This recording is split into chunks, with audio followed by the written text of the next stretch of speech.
Welcome to Lacrosse Classified on the Lax All-Stars Podcast Network. Your home for the latest news from the National Lacrosse League and indoor lacrosse. Now, let's talk some lacrosse with your hosts, Jake Elliott and Evan Schemenauer. All right, lacrosse fans, happy Thanksgiving. We're going to give you episode number 49 here, a day after Canadian Thanksgiving. Jake Elliott, Evan Schemenauer back with you. Lacrosse Classified on the Lax All-Stars Podcast Network, where we grow the game one podcast at a time. Episode number 49. We got a great show coming up for you. As we always do, our season previews will continue, and we're going in alphabetical order. We did Buffalo and Calgary a week ago.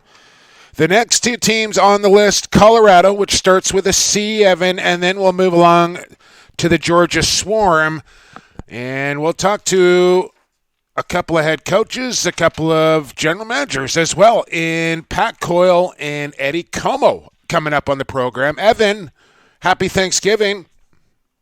Yeah, happy Thanksgiving from sunny Vegas. Yeah, one more day here. Yeah, no, I know. You've been down there a week. I'm a little surprised that you're still standing. I'm like, if I went down to Vegas for a week on my own, there's no telling. Like, I might not come back. I might, like, try and get a job down there. I might try and get on, like, the professional poker tour. I might go into, like, heavily gambling debt and be buried out in the desert somewhere. I'd be nervous to go to Vegas for 8 days by myself. Yeah, see, I'm lucky. I'm 29 years sober, right? So the alcohol doesn't hit me, right, like it does too many people. Yeah. I'm a local, so I get a whole slew of free show tickets, so it doesn't cost me much to actually even be down here. It's literally like my car rental, the taxes on my plane tickets got points, and my meal money. That's about it. And you get, like, buffet meals all over the place for, like, $3.99 or something like that down there, don't you? Breakfast buffet for $3.99 at the casino down the road, yeah. Like, even dinner's like $9. America! Right, so, like, there's very little point in cooking here. Yeah, you gotta love it. You gotta love it. Up here, Evan, I managed to avoid the turkey, the stuffing, the mashed potatoes, all the bread, all that sort of stuff this week. I'm going to go spend a little time with my dad and my sister, but we're having, like, I think white spot dinner for Thanksgiving tonight. So I've ordered up. I pre-ordered my lettuce wrap burger and salad for Thanksgiving dinner as I just returned from the gym once again. Somehow, Evan, today I went to the gym. Like, I weighed myself before I went to the gym, and I know I shouldn't do this. Like, I step on my scale, weight, like I'm obsessed with it now. I weighed myself before I went to the gym, and then I weighed myself when I got back. I gained weight going to the gym. I don't know how this happened. Yeah, how much water did you take in while you were at the gym? Yeah, a lot. Not Lyle Thompson amounts, but I took in some water. For sure. I managed to pull a Lyle Thompson on Wednesday. I saw that. And I don't know how he does this every day. Like, well, he works out like a madman, Evan. That's why. Like, to put this in perspective, I left the condo at about 11 a.m., hit 2 shopping malls. I had a power walk to my show that night because I went to the wrong place. It was like 35 minutes, east direction power walk.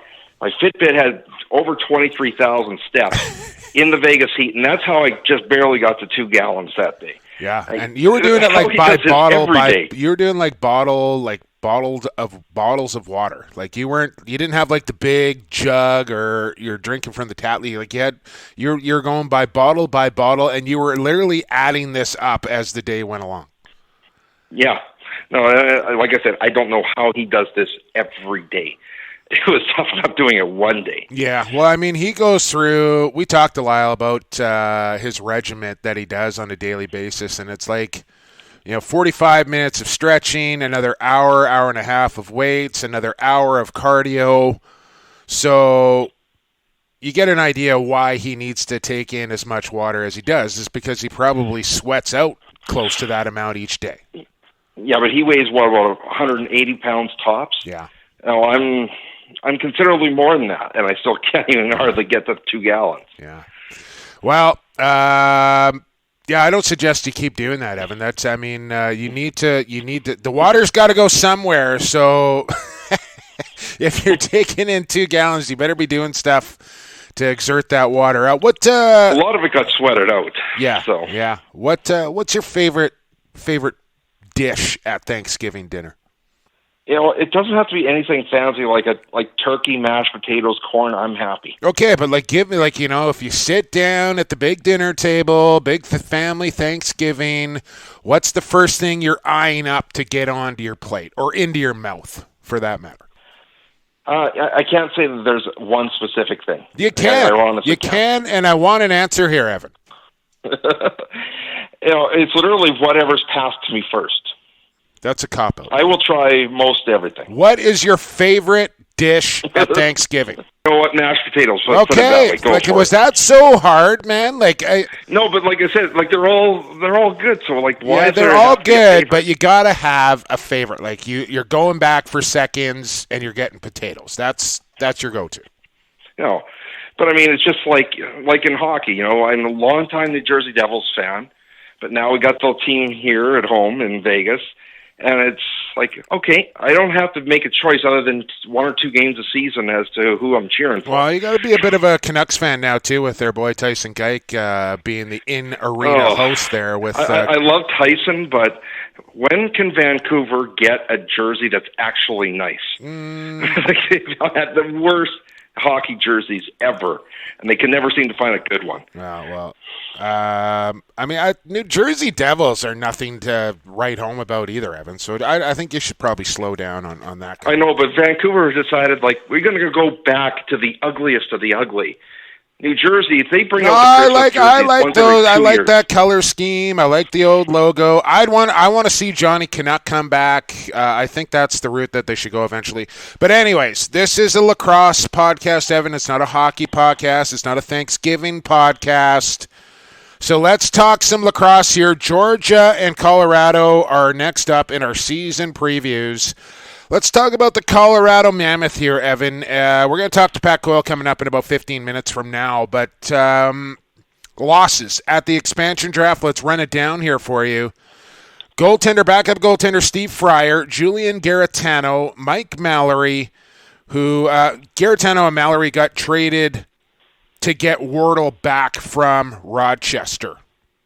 And that was done pre-draft. Right. So that was one of those predetermined deals. Okay, you do this, we'll do this, and then we'll get this guy back. We didn't see a whole lot of that compared to what we saw just over a year ago from now with San Diego and Philadelphia. Yeah, and the issue there was that you had 2 teams out east as opposed to 1 east, 1 west. So a year ago, San Diego took all 4 teams out west, took 4 of the teams out east, and they split Toronto. So everything was predetermined from there on in, and they were free to go and make trades. In the one this year, the only deal that was done was that they guaranteed Colorado and New England, and those are the only 2. Yeah. There are other losses, including Jeremy Noble and Zach Greer, who end up in San Diego. Brad Self goes into retirement and becomes the assistant GM underneath Pat Coyle. We'll talk to him about that. And then Ian Lord and Corey Vitarelli, a couple of free agents. Lost to the Philadelphia Wings, a little Peterborough connection there with Paul Day. They head to Philadelphia as unrestricted free agents. And Jeremy Noble, I hope things work out for him. He's a great player. He's just not a great player in Colorado's system. Hopefully a change of scenery, it'll work out for him. Yeah, I think that's exactly what the little duder needs, is just get some sunshine down there in SoCal, new voice.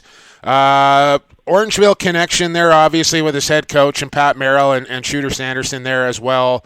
I think that's the right spot for Jeremy Noble, and they just need to instill a little confidence in him, and he'll be just fine. I'm interested to see how Zach Greer performs after taking a year off and coming back to the National Lacrosse League. This may hurt him, but this also may help him and reinvigorate him coming back healthy and re-energized here for Grizzo. And he's had some concussion issues, and that's part of the whole package here that you got to be a little concerned about. But he's been playing field lacrosse, so he's still Zach Greer. He's still got a world of talent.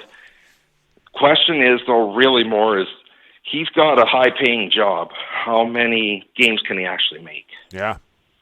Are they looking for employees? Because I could use a high-paying job, Evan. Additions to the Colorado Mammoth. Ilya Gaich coming out of retirement after playing for Team Serbia at the World Championships. And Cadillac, my man, Tyler Carlson, back in Colorado as their backup goaltender now. So they lose Steve Fryer, who may be the biggest team guy of all, but pick up maybe 1A as far as big, TC, my man. I don't know if he's going to have any pools to dive in when his full goalie gear or not. Maybe he could go in the hot tub there in Colorado. But they get Gaich and Carlson. I like those two additions to the Mammoth lineup. Yeah, I really like Carlson as a backup. He's the guy that he doesn't care if he's only getting 1 or 2 games a year, which is all he's going to get in Colorado. He's happy to be on the bench cheering the team along. And Ilya Gaich, if you saw this guy play in Langley, he's probably one of the biggest warriors of the tournament because he was playing 45 minutes a game, and by the second game, he was already hobbling, and he still stuck it out, even in, say, 10th, like the 11th place game. He's still out there giving it all he has. Those Serbians are a proud bunch. Him, Alexander Gaich, Atspats, and our boy Nicky Bilic, kind of just pulling on the rope there for Team Serbia. Not a whole lot else there besides those three. But they're a very proud nation, and that meant a lot for them to play for their home nation, and obviously enough to entice Ilya Gaich to come out and back to the National Lacrosse League with the Mammoth. Let's get to their draft picks. They go after some big defensemen. Warren Jeffrey, who I really like the pick here. I think they had their eye on Clark Peterson. He wasn't available. Warren Jeffrey was their next up, 6 overall. And then they take the left-handed defenseman from the New Westminster Junior Sandbellies and Will Malcolm, and round it out with Jake McNabb at the 29th overall selection. Yeah, they definitely wanted Clark Peterson, and we expected that Halifax was going to pass on Peterson, but they picked him up. So that kind of left Colorado in a bit of a pickle in that they need forwards. They don't really need a whole lot of defensive help. They need forwards. But the next best available forward was quite a ways down the draft, so they picked the best available player, probably did the right thing. Really, it's that offense that is the concern still. There are a lot of young bodies out there. Getting Gaich back is going to be a massive boost because not only has the guy got a lot of heart, but he's got experience, and he's got experience on that team in that system. Mm-hmm. Yeah, and he can put the ball in the net a little bit as well. We got to get on to Georgia here before we get to Pat Coyle. Quirks in the schedule here, you got listed down. Only 2 games in April down the stretch. Important to be ahead of everyone in the 2 doubleheader weekends, but both have 2 games on the road, Vancouver and Sask, Toronto and New York. You want to explain this quickly? Sure. So Colorado only has 2 games in April. They need to be ahead of everybody coming into April because they simply don't have the games to catch up if they're behind. Now, every team's going to have these doubleheader weekends. The odd thing about Colorado's is that they're both on the road. So one weekend they fly to Vancouver, then to Saskatchewan, and the other weekend they fly to Toronto, then to New York. It's going to save them a lot of travel toll over the year, but that second game on the plane that weekend might not be the best thing, especially when you have to play Saskatchewan in Saskatchewan, second game of the weekend. Yeah, rush or fresh. That's the Western. Yeah. That's the one that matters, too, because it's in the West. I mean, the one in the East, yeah, you want to win those games, but not quite as important if you don't win games against Eastern opponents. More important to win them against Western opponents, obviously.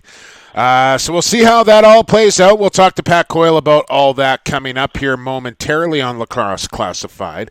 Let's get on to Georgia, though, and we gotta ramble through this rather quickly here, Evan. So the expansion draft losses for the Swarm and a couple of big-time players here for Georgia. You knew they were going to lose good players, just as the Saskatchewan Rush would.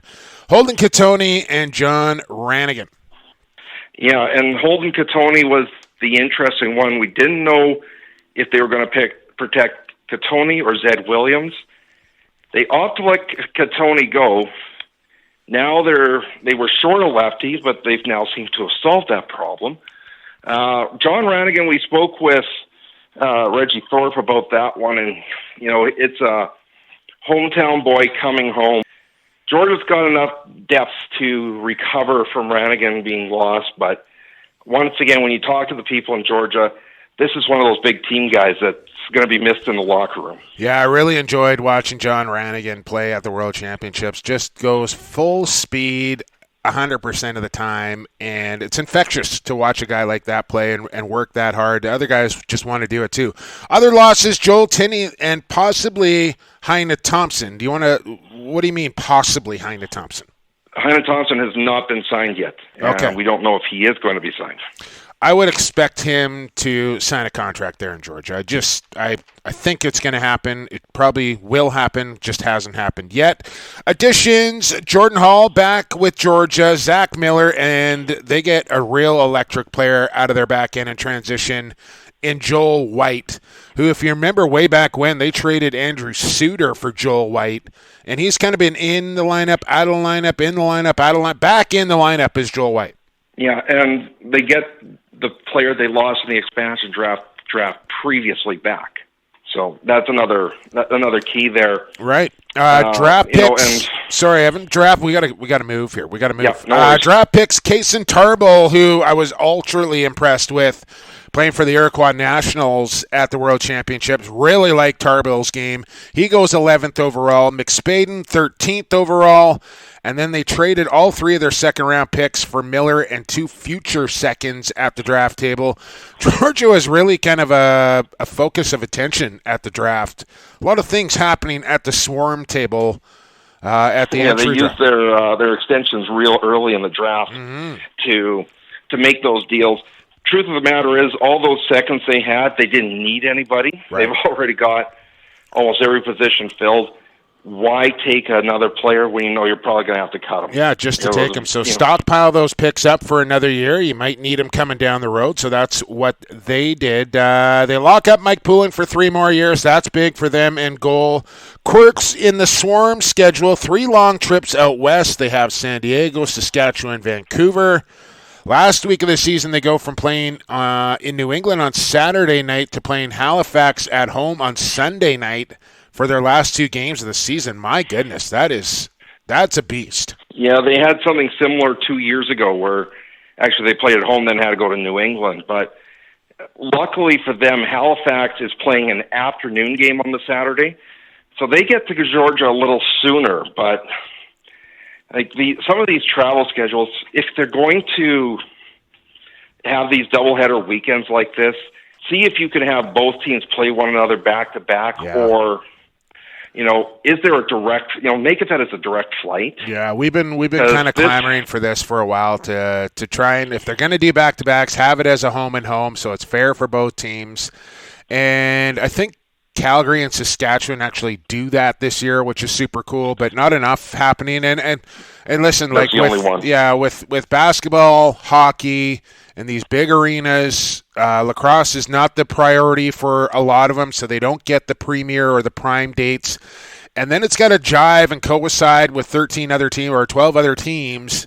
And sometimes it's just not as easy as you would think to get dates and times and locations for everybody that works. We talked to Kurt Malowski last week, Evan, and he was saying all they wanted was the start time pushed back so they could get back from San Diego at a reasonable time and still have enough time to get prepared for their home game. And the league was like, no, this is your time. And they were like, all right, well, we're going to take a flight that we want to take, and if we don't get there, then, Yeah, they're going to start the game with a delay of game penalty. That actually happened with Rochester having troubles getting down to Georgia. Yeah. Now, that was beyond their control. There was a winter storm going on. But they started the game with a delay of game penalty. Well, I mean, at the end of the day, big deal, right? You start the game down 1-0 or down for 2 minutes out of the gate. Not the hugest deal if it helps your team get a little extra rest. So we'll see what happens in that Calgary game. But, yeah, so there you go. So that's kind of the stuff we're going to go over here with Pat Coyle and Eddie Comeau coming up on Lacrosse Classified, our season previews. We'll look forward to 2 great conversations. The first one comes up next. You got it right here on Lax Class on the Lacrosse All-Stars Podcast Network. Associated Labels and Packaging is in the business of creating first impressions. They'll help you reflect your company values accurately by offering solutions that fit your product needs. With the latest in printing technology and over 35 years of experience, Associated Labels and Packaging is the perfect fit for your company to take your labels and packaging to the next level.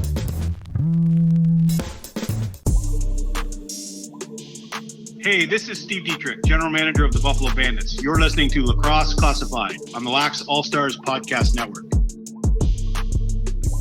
Welcome back to Lacrosse Classified here on the Lax All-Stars Podcast Network. Jake Elliott, Evan Schemenauer with you. And big thanks goes out to our friends at Associated Labels and Packaging. Sean Ashworth, Tosh Nishamir, and the gang down there making the labels, making the packages. Associated-labels.com or Associated LP.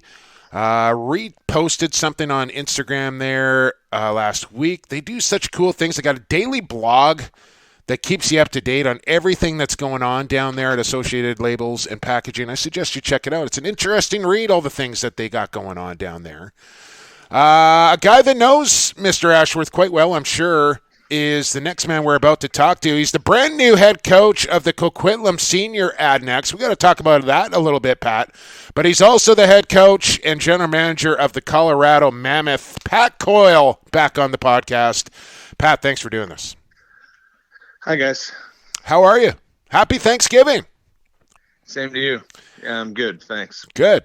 And busy, I'm imagining, with a professional lacrosse team to run and now a senior A lacrosse team under your resume, I guess, as well.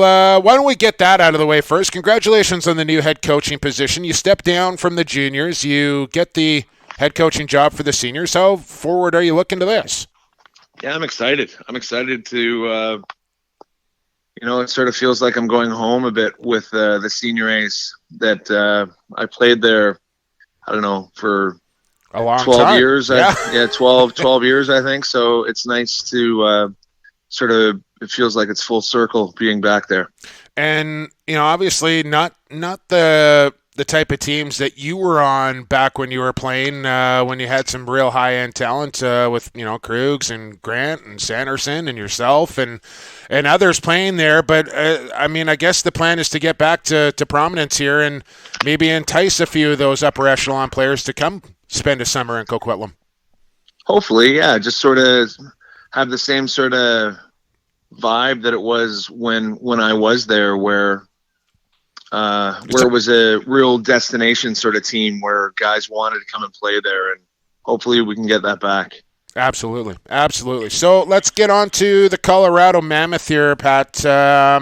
Let's start with the expansion draft losses. You lose Fryer, you lose Garetano and Mallory, but you use those guys to get Chris Wardle back. How important was it to you to, I guess, you're going to have to give up something to get something, but to get Chris Wardle back in your lineup? Awesome. Yeah, I thought it was really important that we try and get Chris back, especially with our left side is sort of thin. We have Eli there, and then basically Chris and Jeff Wittig, who's a pretty young guy. So for established guys, it was really important that we tried to keep Chris. And I think we didn't give up a ton to keep him, so I'm really happy with the way it worked out. The best goaltender in the league, in my opinion, Dylan Ward. You got one of the best defenses in the league. Obviously, last year, the issue was offense. A lot of games, you're held under 10. And then you go get Ilya Gaich, who had one of the best world championships he could have imagined for him. The guy's just a warrior out there. How did this come about that Ilya came back out of retirement? Honestly, he contacted us and asked if he could come and try out for us. And we know the kind of guy that Ilya was. And part of that, I think he was going to see how things went for him in the Worlds and if he felt like he was ready to step back in the NLL. So, like you said, he had a great NLL or a great Worlds there. So, yeah, it's one of those things though that we're gonna see how it goes. Like we're 9 of our starting D are returning, and we drafted a couple really big D guys, and so Ilya is going to have to come in and earn a spot. It's not going to be what he used to do. It's what he can do now, and if he can be what he was, then for sure it's better for us. And with that said, Pat, it's obviously an advantage to him and probably to you guys as well that he's familiar with the organization, the coaching staff, the systems that are being run there, and there's not a whole lot of learning that has to happen. He just needs to come in and perform. That's it. And everyone loves him. He's a great guy to coach. He's a great teammate, great guy in the room. So, everyone was excited when they saw that we brought him back.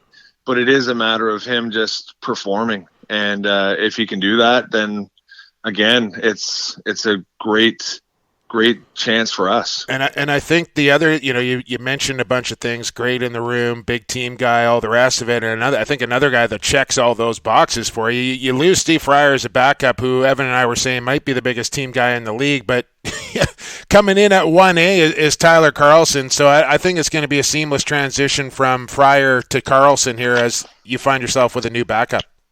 Yeah, there was a moment there where we were really unsure of like what we were going to do, the direction we were going to go in. Like we knew, obviously you want to try and, honestly, we all know that Dylan's going to be playing the bulk of the minutes, but we need a goalie that if Dylan happened to get hurt, that we're confident in that he could step in and play as well. And we had that with Steve Fryer. And then you add like just what a great team guy he was, again, how well liked he was. And to lose that, there was a moment where you're sort of wondering, what are we going to do? And then Tyler Carlson sort of came onto our radar, and we feel really lucky to have gotten him. And, he's a guy that we think if Dylan happened to falter or get hurt, that we could put him in and he's going to be able to play significant minutes at a high level for us. So what more could we ask for?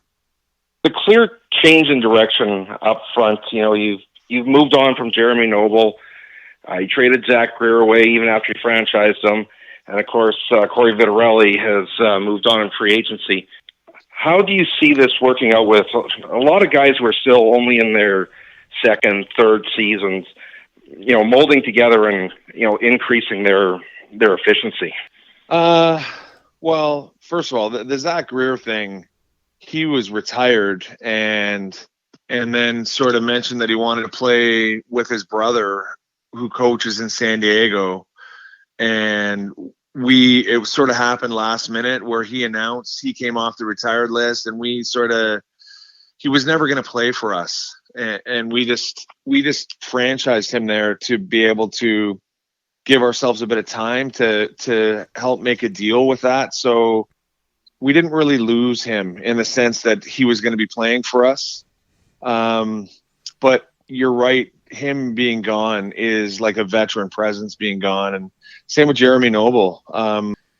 With Jeremy, we just felt that, he had a tough year last year, and, with the 3 righties that are there with Ryan Lee and Kyle Killen and Jake Brouet, that we needed just a different look and a new start, it felt like. And I think Jeremy needed a new start too. So I know we're young, but if you watch like the summer that Ryan Lee had in the MLL and how he played for us last year, I think that's really positive. And Eli, we're sort of expecting him to be a bit more of a leader now. So yeah, we're younger, but it feels like we're more athletic. We're more a tougher matchup for a lot of teams, I think.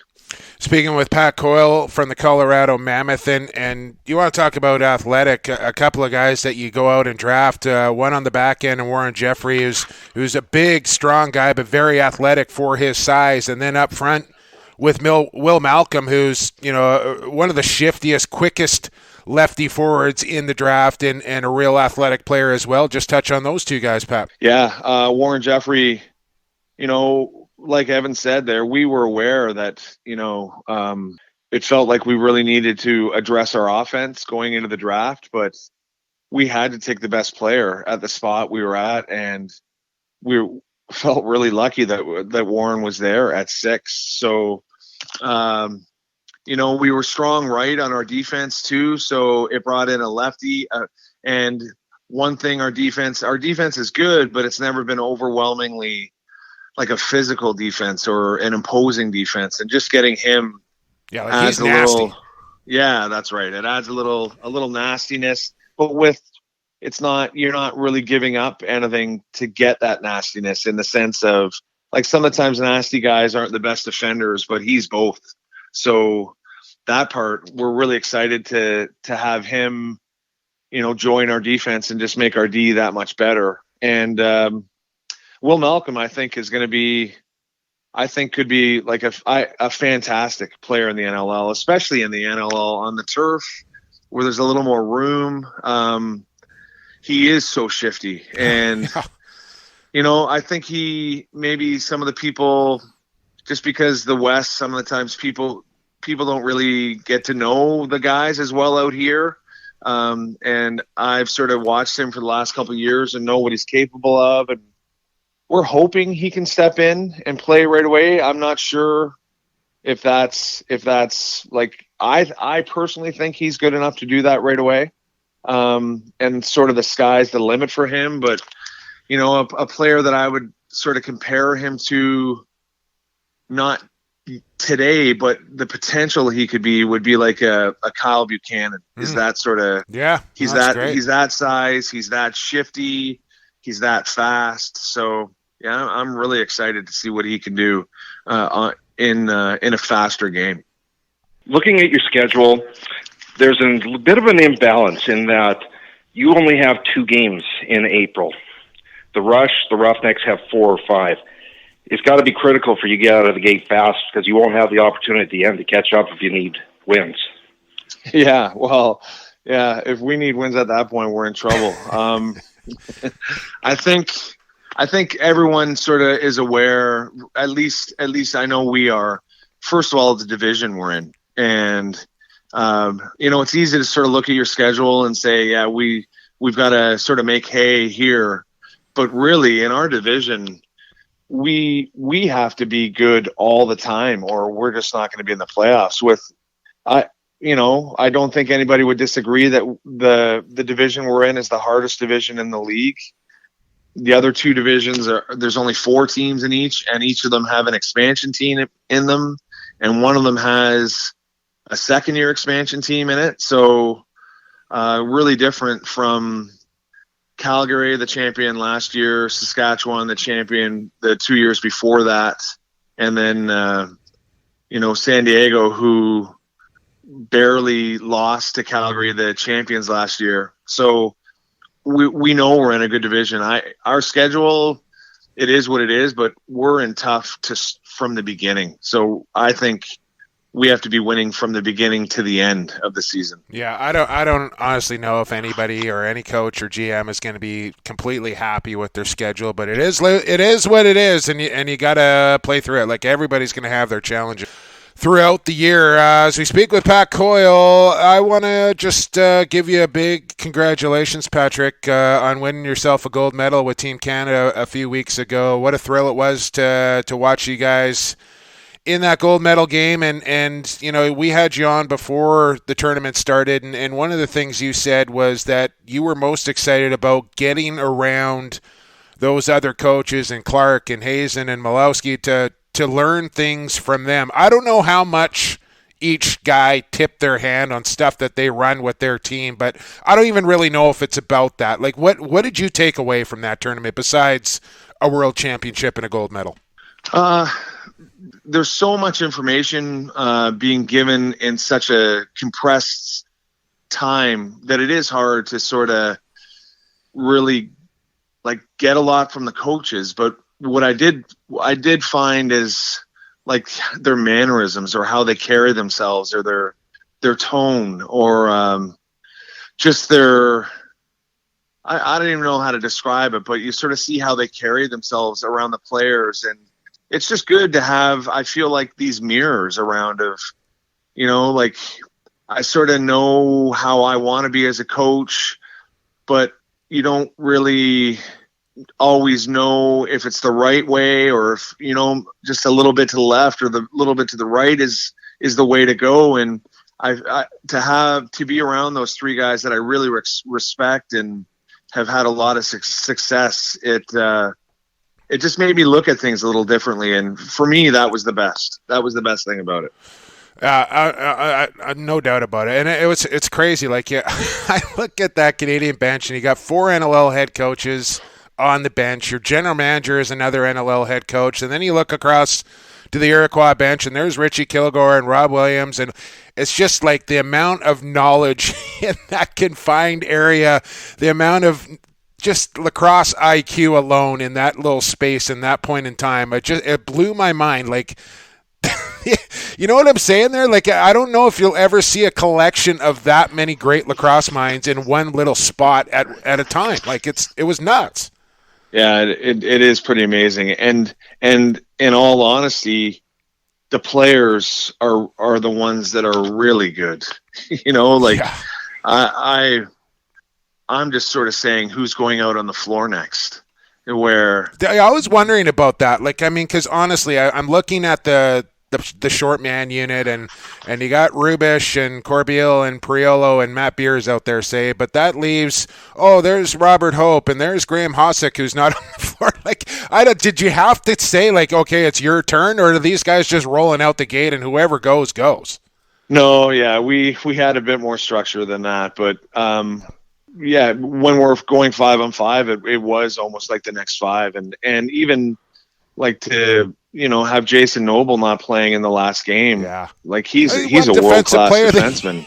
He won D player of the year 2 years ago. Yeah, and honestly didn't deserve not to play. It's so hard to pick who's not going to play or who's going to play. So I know, like, the coaching is good and experienced, but the players are fantastic. I don't know if I've been around such a good group of players before. Great team guys. Well, that's kind of what I heard, Pat, from the beginning of the week right through the end of it into the championship and post-game celebration, is that was a really good team. And one of the hardest things to do as a coaching staff or a GM or even as a team is to come together and find that chemistry and cohesion in a short amount of time, and not, check your ego at the door and all the, maybe get yourself into a role that you're not used to playing because of the amount of talent that's surrounding you. But it didn't seem like any guy had a problem making that adjustment, and everybody bought into the cause. No, yeah, absolutely. We talked amongst ourselves as the coaches afterwards, and we sort of agreed the best decisions, like the most work we did and the best work we did, was actually before the tournament and picking the team and just picking the right guys, and they sure made us look good. Yeah, well, that they did, Pat Coyle. That they did. Hey, listen, man, thanks for spending a little time on your holiday Thanksgiving here with us on Lax Class, and enjoy a little turkey dinner.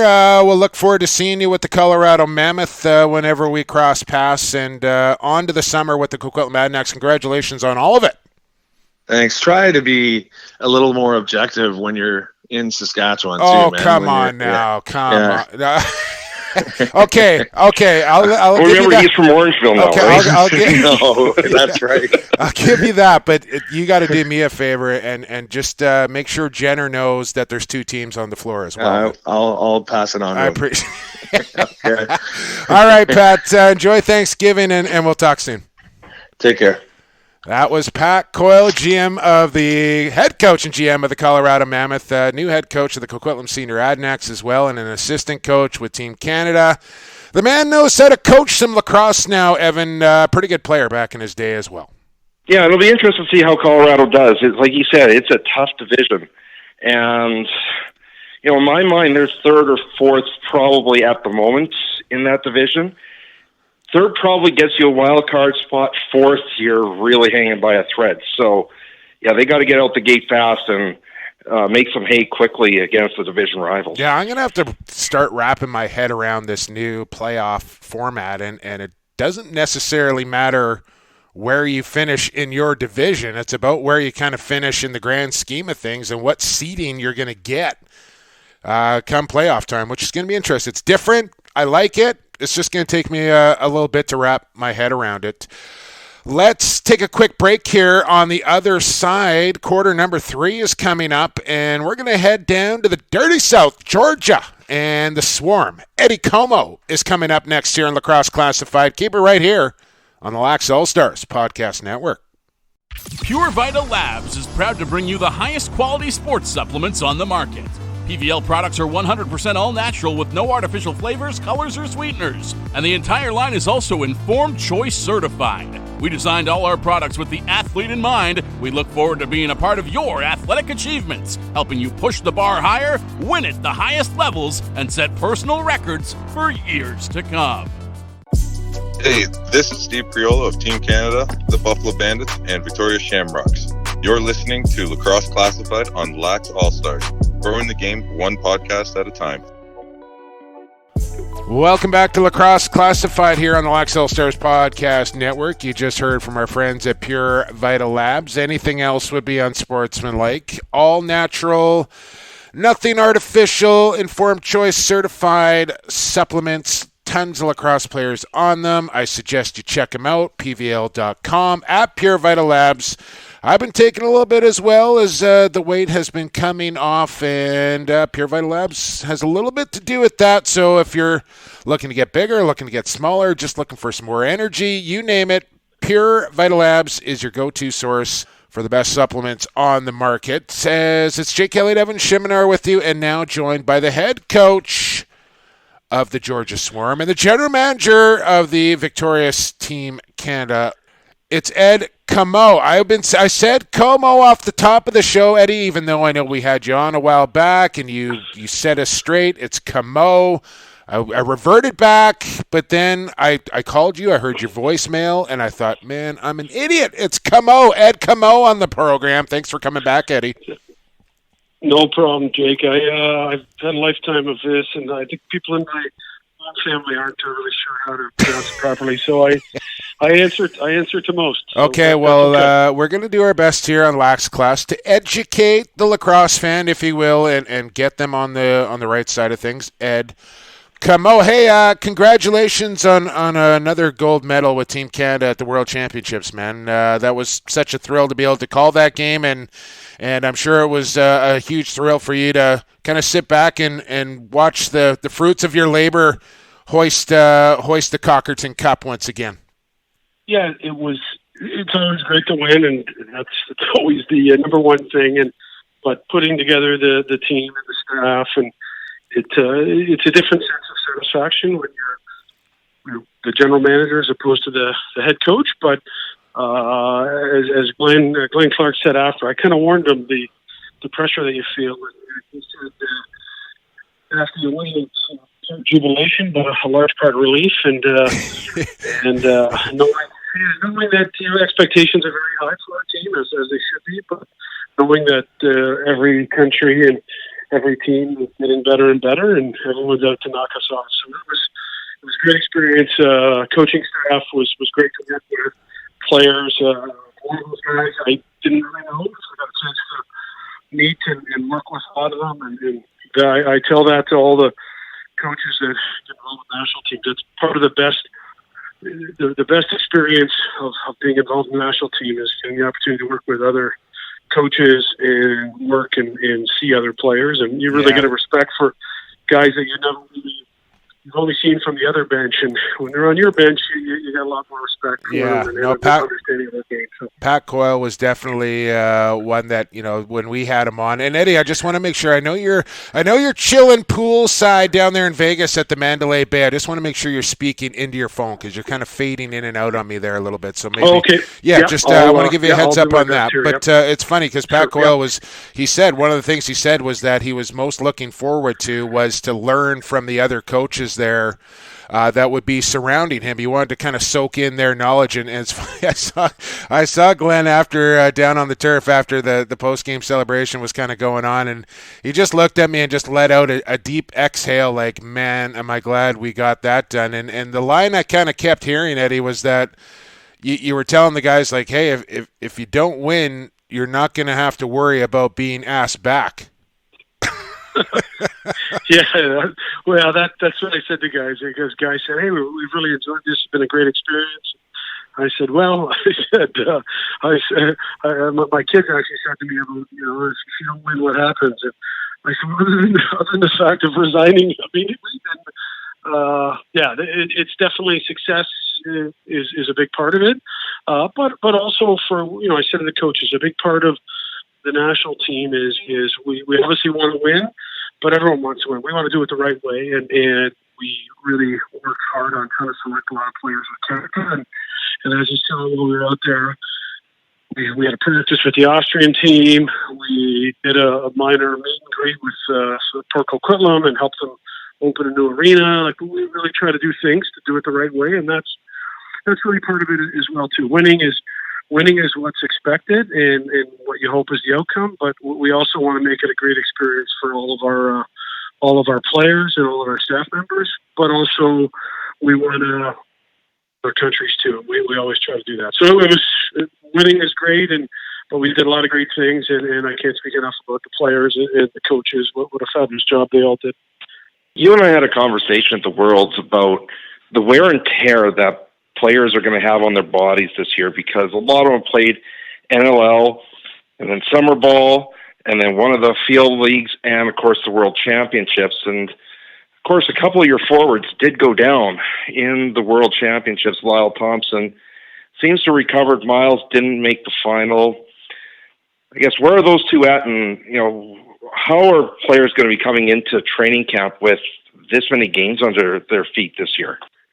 Well, I think it's almost the norm now with guys playing MLL, PLL, summer ball, big cup, and this is just a once in 4 years where you get this. But I think the nice thing is there's a little bit of time, and we obviously, as a staff, you cheer for the main cup to be over as quickly as possible, because the last thing we'd want to do is have a lot of players playing in the main cup, go 7 grueling games, and then have to turn around and 3 days later start up the World Championship. So it's timing of it's tough, and this is unique this year. But I think in terms of injuries wise, there's enough time between the end of the Worlds and the start of the NLL seasons for guys to get healthy, and obviously the secrecy around anyone's injuries at the World Championship. So it was hard to really get a handle on it. But as far as I know, and I've heard, I think both Lyle and Miles are fine, and they'll be ready to go once we start up at the beginning of November. Speaking with the head coach of the Georgia Swarm, Ed Comeau, and I mean, at the end of the day, Eddie, it's something that all teams are going to have to deal with on some level or another, as the talent pool throughout the World Championships pretty spread out across the league. Let's get a little closer to home for you, and that's your Georgia Swarm. Training camp not too far off in the distance here, but we'll start with the expansion draft and your losses in what were a couple of real impact players in your lineup, Ed, and I don't know if you replace these guys or whether it's going to kind of be by committee, but you lose Holden Katoni and John Rannigan, which one off of each end of the floor here, and it's going to affect your... Yeah, for sure. And we, John Arlotta, our owner and general manager, said this a few years ago when expansion was starting. He said, guys, we're a good team. We're going to lose good players. And that, it stops there. We know that's going to happen. And we're, the fact that we're losing good players is a sign that we've, been able to assemble a good team. So, not thrilled about losing Katoni, who left-handed scorer, and losing, John Rannigan, who's a really underrated B guy on our team. And he got hurt last year, and that really hurt us down through the stretch, not having him in the lineup. So, tough losses. We thought our draft went really well with being able to pick up some young D guys in McSpadgen and Tarbell, and then also with being able to re-sign Joel White this year and signing Jordan Hall as a free agent. So, we think we've brought some guys in, and certainly the young guys will take some time for them to get their game to an NLL level. But we're happy with the draft, happy with what we did in free agent, and being able to re-sign Mike Coyle. Those are real core guys for us, and that's kind of been our focus. We said let's really work hard to try to keep our core group together, and knowing that each year there's expansion, we're going to lose some guys, and hopefully through the draft that we'll be able to fill those holes. So and I think other teams are feeling that same pinch now, and some teams that Buffalo lose two good players, and teams that they once you start up being at the top of the league for a number of years, like Saskatchewan lost two good players, the last few years, and we understand that, and I think other teams will start to see that. The better you get as a team, the bigger your losses are in each expansion draft. Mike Poulin, you got him back for another 3 years, and in fact, he had the franchise tag applied to him and rejected it, which helps you out with some cap space. Now, you do have Kevin Orleman, who I don't think you have any hesitation to use him when you need him, but obviously getting Poulin back for 3 years had to be a critical piece of the puzzle. For sure. Mike's not only a great goalie, but he's a real key guy in our leadership group, and what he does off the floor and what he does in the locker room for our guys, it's really huge. And he really wants to be in Georgia, and I think again that's a real testament to the players we have and the organization that he wanted to stay.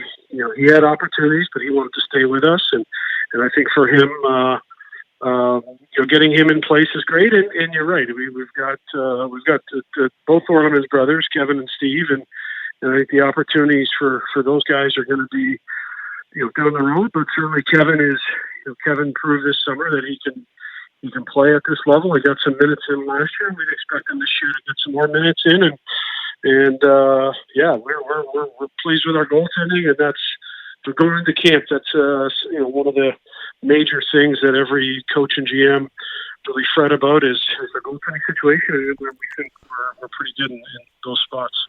It's such a unique situation to have brothers at the same position on the same team. How does that dynamic work? I mean, I guess the pecking order is pretty clear at this point. It's Poulin and then Kevin and then Steve, but that's got to be an interesting dynamic inside the locker room. Yeah, I think they seem pretty good. Like what I see, I don't know if I'd want to ride in the car with them if they're like any other sets of brothers that I know. Yeah. And I'm sure there's a few heated words exchanges brothers would do, but around the team they're both great, and they both accepted their role, and those are tough roles. And being a backup to a veteran guy and being a third goalie, waiting for your opportunity. But right. I think they know that, and they see that there's opportunities in the league with expansion, and we'd love to keep those guys around for a lot of years. But the reality is, with goaltending being at such a premium, that having good depth in your goaltending position is really important.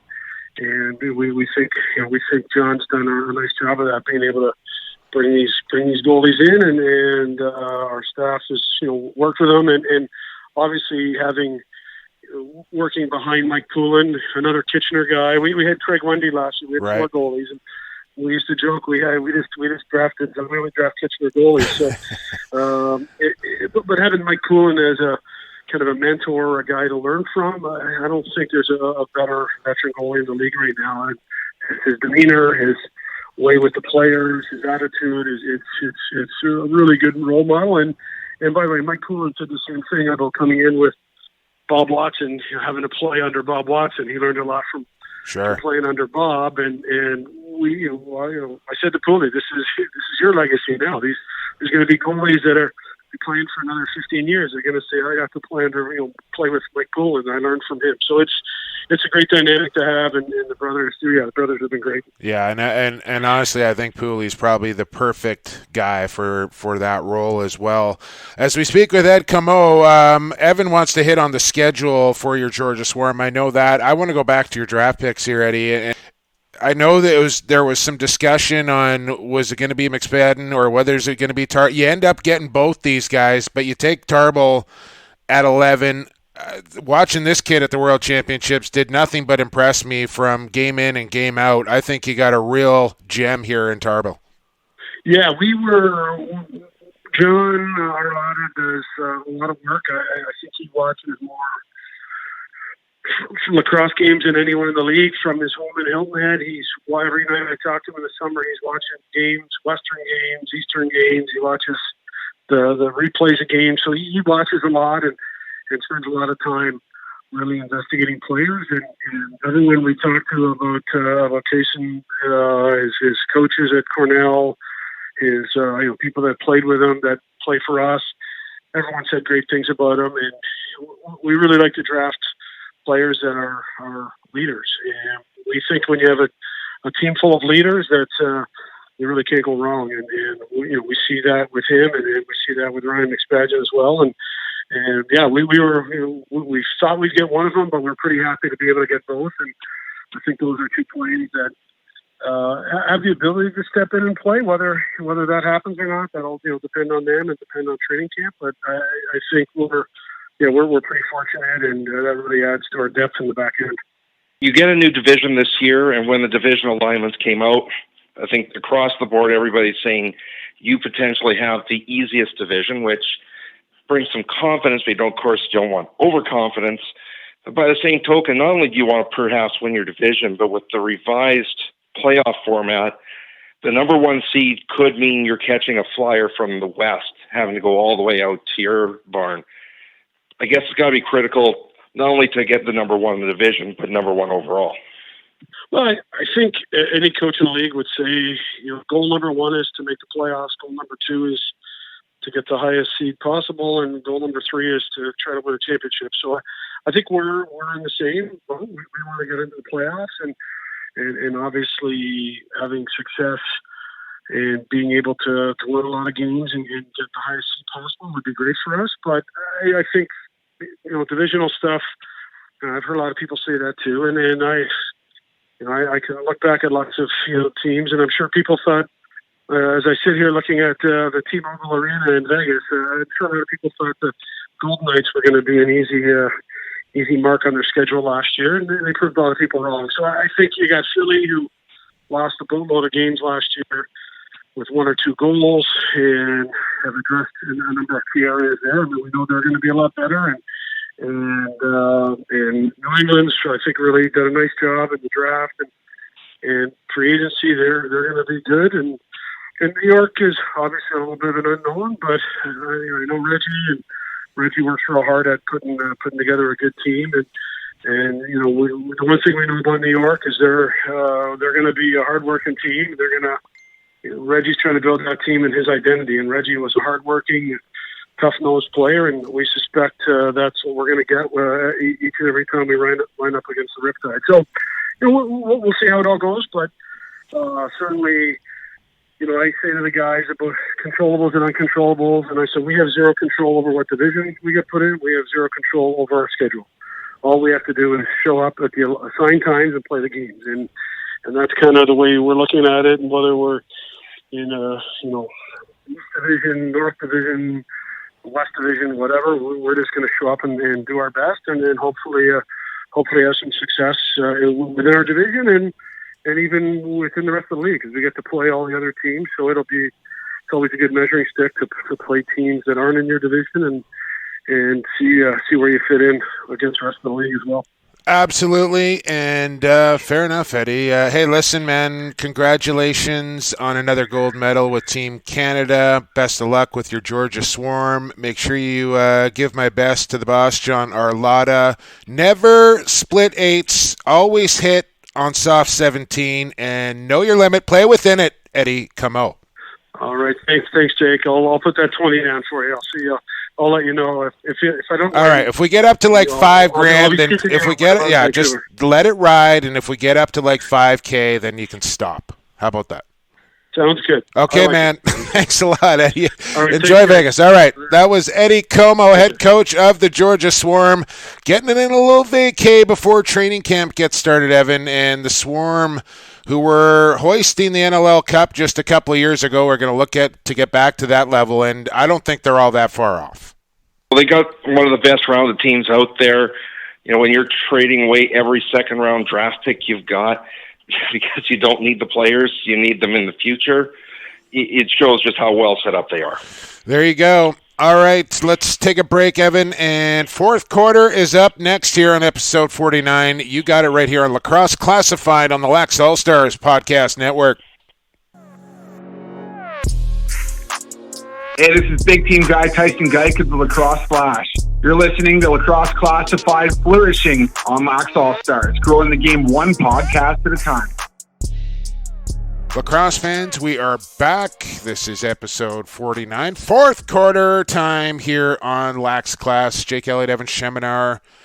Two great conversations there with Ed Comeau. I should have corrected myself. You should have corrected me right off the top, Evan. I kept saying Comeau, but we now know it's Ed Comeau. Comeau, yes. That's going to take a while to get my head around. I don't know how I'm going to do that, but Ed Comeau. I just going to have to practice saying it, I think, is what I'm going to have to do. So two great conversations there. Up next, Evan, in our weekly season previews. I hope this is all going to work out. We never really mapped this out completely. We may have to do like 3 teams 1 week. I don't even know for sure. But next week, Halifax and New England. Why don't we put this out to the listeners here, Evan? Who do you want to hear from Halifax and New England? We kind of like to go coaches or GMs when we're talking about a season preview here, but I'm not opposed to going off the board. Yeah, I'm not. We'll keep it open for suggestion. Halifax and New England are up next. Thunderbirds and Black Wolves coming next week for episode 50 of Lax Class. So look forward to that. But just a couple of more minutes to go here this week. There's a little throat bubble there, Evan. What do we got? Last night. Did you check any of this out, Evan? Not when I was in Vegas. I was too busy doing other things. No, yeah, you know what? I didn't get a big chance to either, but I can tell you that the Young Guns were crowned champions of the last night here in 2019. They beat Team Weekend. Young Guns over Team Weekend, 12-7 the final in that one. Bronze medal goes to the Onondaga Fire, who beat the Glasgow Clydesiders, who I believe were the winners of the Alisher Besky yes, they were. Back in April. So Glasgow showing well. They come fourth, Onondaga third, Team Weekend second, and the Young Guns are your champions of the last night here in 2019. Back a little closer to home, Evan, my Coquitlam Beer Hunters break the 13-year drought, Evan. Crowned national champions out there in Langley last night. I had a chance to go check out the game. I showed up. It was like 5-1 for the good guys. I sit down. All of a sudden, Wally, who came second, go on a run. And I'm thinking, is it me? Am I bad luck? Every time I go watch a gold medal game, the Beer Hunters have come out on the wrong side of things. I'm superstitious when it comes to that sort of thing. I contemplated leaving at halftime. I stayed there 7-7, 8-8, 9-9, and then in the fourth quarter, tie game, Hunters score about 3-4 straight goals to go away winning by 3 or 4. I think 13-9 the final. First time since 2006. I was a member of that team, Evan, back in 2006 in Montreal. Beer Hunters are now the national champions for a complete calendar year as they beat those Wally Ballers in the gold medal game yesterday. Well, it's a good thing you weren't the curse, because if you were, you'd be booted out of the SaskTel Center pretty fast. Yeah, well, that I got that a little bit last year. Brandon threw me under the bus last year. I don't know if you remember that. Yeah, he said, "Well, it might be you. We didn't get to the Champions Cup. First time in 5 years we haven't made the final, and he put it on me. He put it on me. I'll wear it. Let's see what happens this year. If it happens again, then we know there may be something to it.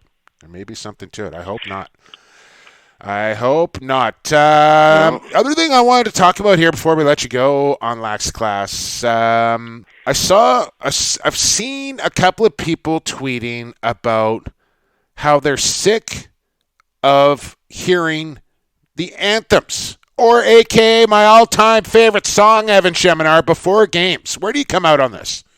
If it wasn't for sports events, I don't know if people would even know what the anthems are, because they get played more at sports events than they do everywhere else combined. Mm-hmm. So where else would you want to hear that anthem? If people have an issue with it, when I remember playing for Bermuda and God Save the Queen is playing for you. Is that Bermuda's national anthem? God Save the Queen is Bermuda's national anthem? Yeah, remember, it's a UK territory, okay, right? Well, this is new. Social studies was never my best subject, Evan. Or history. Well, I don't even know what category that falls into. Anybody that's in their 50s or older will know what God Save the Queen is, because it's a Sex Pistols song, isn't it? Yeah. But Johnny Rotten. There was that pride before the game of having your anthem being played for you. Now, the thing that you and I want is something different, which is the Iroquois national anthem being played at NLL games. Well, I think it should be played before every major, so Man Cup, Minto Cup, World Championships, NLL. I think the Haudenosaunee anthem should be played before every game. For me, it's literally how I start my broadcast off every night. That was my all-time favorite song, O Canada. That means it's time to play some lacrosse from wherever I am. So it's literally my all-time favorite song. I love O Canada. Even going back to my playing days, Evan, that was the time that I really started to lock in. That's when the focus really got narrowed. That was go time when the anthem was going. That's when the sweat was really, you know what I'm saying? That was when it was, okay, it's game time. Anthem's playing. So I don't want to see the anthems go anywhere. I especially at World Championships when you win, you want, the boys with the arms interlocked, singing the national anthem, that's a memory you're going to have for life. What about player intros? Where do you come out on player intros? Do you think that's taking away too much time from the start of the game? I mean, every team's got a little bit different how to do it, right? Of course, I was at the Golden Knights game there last Tuesday. Okay, so now there's a good example. They put out the big production, and that's too much. The night helmet, and they all come flying out of there, right? But that's one thing. The Rush, of course, have every individual player coming out. But the thing is that is how they get that crowd pumped up. The fans love it, and that's how they identify with the player. They find out where they're from, what number they wear, and they see without their helmet off. Yeah, I don't know. I'm the Vegas pregame, musical play theater-esque. That's a little too much for me. Let's get the intros, let's play the anthems, let's drop the puck and play some hockey. But the whole show with the gladiators and the fire and that's a little too much for me. I'll say that. But you know what? Is that type of introduction when they were you're referring to back when they were in the Stanley Cup final. Yeah. And they had the whole big production going on. That type of entry, people love it. Got a lot of fans all of a sudden engaged in a final they otherwise wouldn't have been engaged I'm a bit of a traditionalist when it comes to that, Evan. I know people love it. For me, play the anthems, do the player intros, and then let's play some lacrosse. I don't need the big extra stuff, but But it's Vegas. Yeah, everything's bigger. Sure, but and even Vancouver did that in their home opener, Evan, for last year, and they scaled it way back after that. For their very first game, they went all out, and I was kind of looking going man, this is. Let's play lacrosse here. So I guess to each their own. But for me, I love the anthems. And I love the intros. I don't want to see those go anywhere. It takes just a couple of minutes time for each. Like, you're going to be there for the next 2 hours. What's an extra 5 minutes to me? It's not a big deal, but some people are up and out. They don't even want to hear the anthems before games anymore. I don't get this. I really don't. No. All right, you got anything else you want to get off your chest, man, before we get you on your way here on Tuesday, Evan? That's it, I think. Well, let's wrap it up. Let's wrap these two teams up this way. Where do you think each of them finish in their divisions? Oh, man, I'm so bad at predictions. By the way, that's something we haven't talked about. Rhinestone Cowboy. I actually I did a little practicing last night. I'm not going to lie to you, Evan. I was in my bedroom last night. I dialed up YouTube. I found the karaoke version of Rhinestone Cowboy, and I sang the entire 3 minutes and 23 seconds of it to myself in the comfort and privacy of my home. This thing is going to be a total train wreck, Evan. Like I tried, and it was really, really bad. So I just but that's what we wanted. Yeah, I know. Terrible. I know. I just want to prepare people for this. I haven't forgot about it. I'm gonna do it. I'm trying to think of the right way to do it, and I need a little assistance. Like I have to find a way so I can read the words to the song. Somebody's got to film me singing the song, and then I need to figure out what the right location is to do the song. I'm thinking I might travel out to Aldergrove or Cloverdale or something out here in the Lower Mainland. Find a nice open pasture, maybe a couple of horses in the background, I'm thinking. And, maybe just stroll through the meadow and sing Rhinestone Cowboy. What do you think? Well, literally, it's the train wreck of a voice that we're all going to be worried about. Yeah. No, it's the voice. It's the voice. It's not it's not good, man. I can't sing. I cannot sing. So I got to figure out a nice day. I got to get some good weather. I got to line up a camera person, and then I got to find a location. So it's something that's on my mind. It's a bit on the back, but I'm going to deliver. I just don't know when it's going to happen. Let's build the suspense up to it. We got some time to figure it out, but it will happen one day. So back to the original question, where do you think these two teams finish? Yeah, Georgia, I think, finishes at the top of their division. And Colorado? Yeah, that's pretty obvious, I think, for both of us. Yeah, Colorado, I think they're going to be right there with San Diego in middle of the pack. I think it's Calgary, it's Saskatchewan near the top. I think it's Colorado and San Diego in the middle, and Vancouver down at the bottom. That's what I think. I just don't know the exact order of all five of those. As long as Colorado's offense can improve, I think they finish third, and third is definitely going to be enough to get you in the playoffs. Yeah, that's a real young offense up there, man. Real young, especially on that right side for the lefties. But I'll even go a step further in the Georgia prediction. I think they get the number one seed. Yeah, they might. Yeah. They might. They're a good team. The reasoning for that is half their schedule is against teams in their own division. Yeah. And Georgia, and they got, regardless of the attendance there in Georgia, they got a huge home floor advantage just on the travel to get there. It's taxing on almost every team to get to Georgia and then play a game. So that's a big advantage there for the Swarm. Well, that's the thing. With the Rush, it was okay, are they playing in Georgia or Saskatchewan? Okay, because the Rush have never won down there. Yeah, ever. No, I know you snickered me on that one last year. It was like the Puerto Rico pick in the summertime. You knew, and you held out on that information and then used that to your advantage on who you got. So good for you. All right, Evan, we got to go. Episode number 49 is done. Thanks to Ed Comeau and to Pat Coyle for stopping by the program, to our wonderful sponsors in Associated Labels and Packaging, Pure Vita Labs, and Stampede Tack and Western Wear for sponsoring the program. Couldn't do the podcast without them, so make sure you support our sponsors to keep the podcast going. That's how it works. Follow us along on social media at ShemLax, at PXP for Sports, and the show is at Lax Class. Subscribe to that podcast. Smash that subscribe button, and you never have to worry about it again. Episode 50 is next. We're going to talk to somebody from Halifax in New England.